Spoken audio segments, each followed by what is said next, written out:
Se você me perguntar assim, Gabriel, qual é a coisa mais importante que eu preciso entender, que eu preciso saber para me tornar um bom investidor em ações, para investir bem, não fazer cagada, não fazer besteira e ter uma boa carteira que vai aumentar meu patrimônio? Com certeza absoluta, sem a menor dúvida, a coisa mais importante que você precisa entender é o que eu vou te explicar nesse vídeo aqui. Fica até o final porque eu vou te explicar o seguinte nesse vídeo aqui.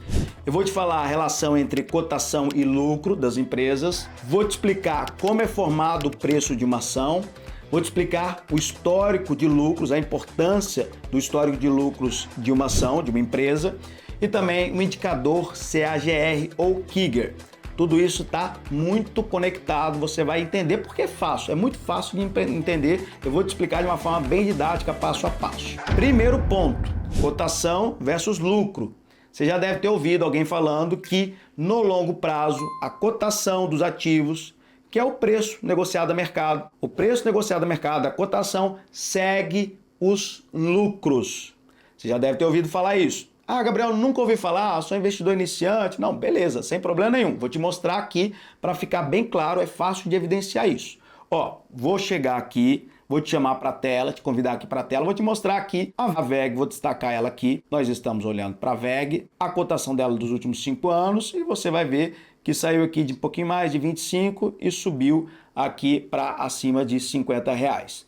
Legal. Agora, isso é cotação. Agora vamos olhar a cotação e o lucro da VEG. Eu vi que a cotação subiu. E quando eu olho para os lucros, historicamente, eu estou olhando nos últimos 10 anos aqui, eu estou vendo que o lucro foi subindo e a cotação foi acompanhando. Fica evidenciado, veja só. Aqui fica muito claro isso daqui. Em verde, a linha em verde é o lucro líquido, veja só que ele foi aumentando e a cotação veio junto aqui, veio para cá, depois subiu e assim foi também. Seguiu, as duas estão juntas. Claro, tá muito claro isso. Agora vamos olhar, né? Pô, olhei uma empresa lucrativa, agora vou olhar uma empresa que às vezes dá lucro, às vezes dá prejuízo, que não tem essa consistência histórica de resultados. Vou olhar aqui agora a Magazine Luiza. Vou destacar aqui ó, a cotação Magazine Luiza dos últimos 5 anos. Vou puxar aqui o histórico, você vai ver que ela começou aqui pouco abaixo de 150, depois subiu aqui, passou de 250, depois caiu até 2022, caiu bastante, e daí de lá para cá só piorou, só ladeira abaixo, virando quase pó aqui a ação. Legal, você entendeu isso daí, a cotação dela tá ruim. Agora vamos ver o lucro. Vamos ver o lucro. Porque a cotação é consequência. Agora vamos analisar os lucros da empresa. Estamos olhando dos últimos 10 anos, lucro da Magazine Luiza. Quando eu olho aqui, primeiro eu vou trazer aqui, ó, veja só, em verde o lucro líquido, cotação em marrom. Também mesma coisa, lucro subiu até aqui, 2019, né? Cotação veio subindo, subiu até 2020. Você veja lá que a cotação subiu bastante. E aí depois o lucro caiu, a cotação caiu, agora o lucro subiu e a cotação ainda está baixa. Ô Gabriel, mas e aí? Veja só que eu falei que no longo prazo, aqui é no curto prazo, nos últimos tempos, pode estar acontecendo alguma coisa aí que o preço ainda não acompanha os lucros. Pode ser que esses lucros sejam acompanhados depois pela cotação. Legal, no longo prazo isso vai acontecer, é certo. Você entendeu isso? Tá claro para você? Se você entendeu isso, se até aqui já gerou valor, poxa, Gabriel, eu não sabia, ou eu sabia, mas não estava tão claro assim, então já deixa aquele seu like que me ajuda demais, me ajuda demais. Você não sabe o quanto me ajuda o seu like, deixa aí o seu like, deixa o joinha e também se inscreve no canal, né? Deixar o like é para ajudar aqui o YouTube levar esse conteúdo para mais pessoas, ajudar mais pessoas também. E você se inscrever no canal é para você começar a acompanhar meus conteúdos. Eu tenho certeza que meus conteúdos vão te ajudar a investir melhor. Legal, entendido isso. Mas Gabriel, então é fácil, é só eu escolher uma empresa que tem lucros, né, lá no passado e esperar a cotação subir. Só que o preço não é formado assim. Então nós vamos passar para o tópico 2, é formação de preço de uma ação. O preço de uma ação é formado pelos lucros futuros. Então os analistas de mercado, aquele pessoal que trabalha nas grandes gestoras, grandes bancos, investidores institucionais, os caras têm um modelo de precificação de ativos que eles projetam os resultados futuros, lucros futuros, e trazem esses lucros a valor presente aplicando uma taxa de juros. Isso daí cada um tem a sua modelagem. Uns utilizam uma forma de projeção de lucro, outro outra, um utiliza uma taxa de juros, outro outra. Mas, em regra, é assim. Ah, mas eu não acredito muito. Acredite ou não, é assim que funciona. Tanto é que a taxa de juros vai no numerador, né? Aliás, vai no denominador da fórmula. Então, quando os juros aumentam, você vê a Selic aumentando, os juros futuros aumentando, o que acontece com o preço das ações da Bolsa? Caem.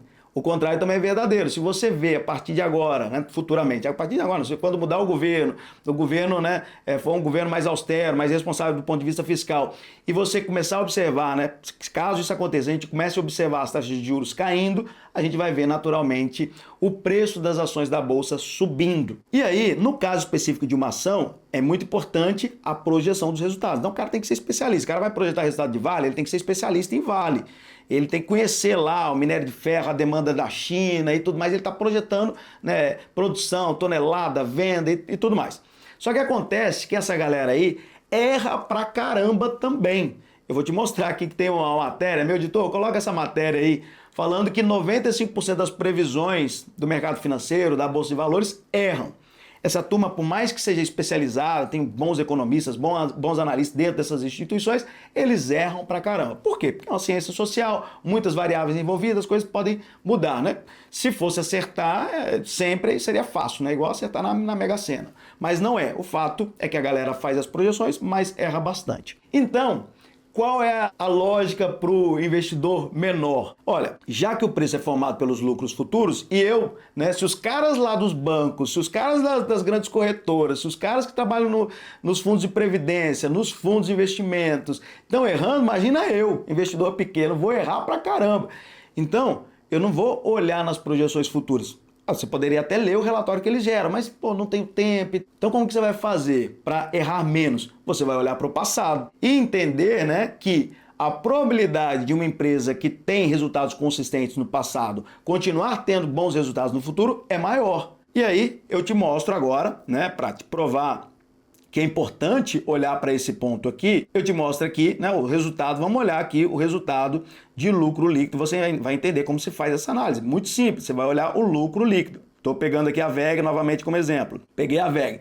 Olha, ano a ano, 2015, 16, 17, você veja que consistentemente, ano a ano, vai aumentando o lucro líquido, vai aumentando os resultados da empresa. Legal, entendi. Ah, e lá na Magazine Luiza, dá pra gente entender da mesma forma? Olha, eu vou pegar, destacar o lucro líquido e veja, olha, teve ano que foi prejuízo, 2015, começou a série histórica no prejuízo. Aí 2016 subiu, 17 subiu, 18 subiu, 19, subiu pra caramba, foi aquele pico que você viu lá no gráfico, né? Lucro subiu, cotação foi junto. Depois caiu, 2022 prejuízo de quase meio bi, depois 2023 quase 1 bi aqui de prejuízo e agora recuperou em 2024, foi aquela recuperação dos lucros, você viu que a cotação ainda não acompanhou, a cotação ainda está baixa. Então beleza, importante você como investidor, né, que não tem essa capacidade de fazer essas projeções, não tem toda essa modelagem econômica, financeira,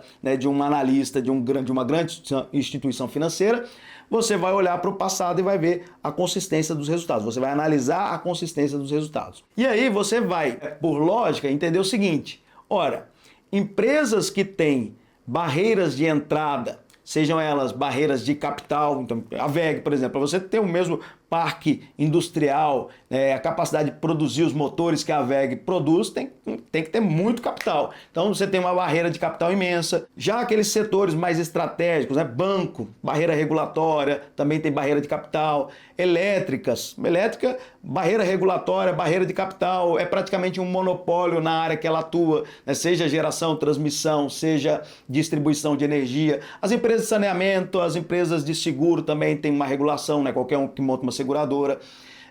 Telecomunicações também tem investimento grande, tem monopólio, praticamente é um oligopólio, às vezes por região, tem barreira regulatória. Veja só que não é qualquer um que consegue concorrer com essas empresas, de modo que os resultados passados tendem, de certo modo, serem vistos, né, com grande probabilidade, tendem a ocorrerem no futuro. É claro que alguma coisa pode ser disruptada, algo pode acontecer e não ser assim. Mas veja só, a lógica de precificação não é essa, olhar para trás e no futuro vai acontecer a mesma coisa. Tanto é que se um banco pequeno, a gente viu isso, Nubank, Banco Inter, os caras mal tinham lucro e o preço já estourava. Por quê? Era uma expectativa de resultados futuros, trazido a valor presente, por isso jogava o preço lá em cima. Eles não tinham resultado passado, mas a expectativa era muito grande de gerar resultado. Por isso que às vezes frustra também essa expectativa e derrete o preço de algumas empresas. Legal, como a gente não tem essa capacidade de fazer previsão, a gente pega e olha para o passado, acreditando que há uma probabilidade maior dessas empresas, especialmente desses setores, em manterem bons resultados. E é por isso que essas empresas desses setores, elas pagam bons dividendos, porque elas têm bons resultados. Agora, veja só, você precisa entender isso. Ela não é uma empresa boa porque ela paga bons dividendos. Ela é boa empresa porque gera bons resultados e por isso ela paga bons dividendos. E também devido à característica dessas empresas, que às vezes não tem mais muitos projetos para fazer e tudo mais, aí ela pega e distribui para os acionistas na forma de dividendos. Legal, Gabriel, entendi tudo isso. E qual indicador me mostra o crescimento da empresa? Qual indicador me mostra o crescimento da empresa? Para ficar fácil também para eu analisar, de repente analisei o histórico de lucros, mas eu quero analisar um indicador que me mostra isso daí. Um indicador, e eu vou te mostrar aqui em outro site, um indicador, por exemplo, aqui vou começar mostrando na VEG, seria o CAGR, o CAGR, que é a taxa composta anual de aumento, ou se for aumento, se estiver aumentando, ou redução dos resultados, dos lucros. Então, veja só que aqui a VEG, ela está me dizendo o seguinte, o CAGR, o CAGR dela dos últimos 5 anos, foi de 35,41% ao ano. Ela está aumentando seus lucros em 35,41% ao ano.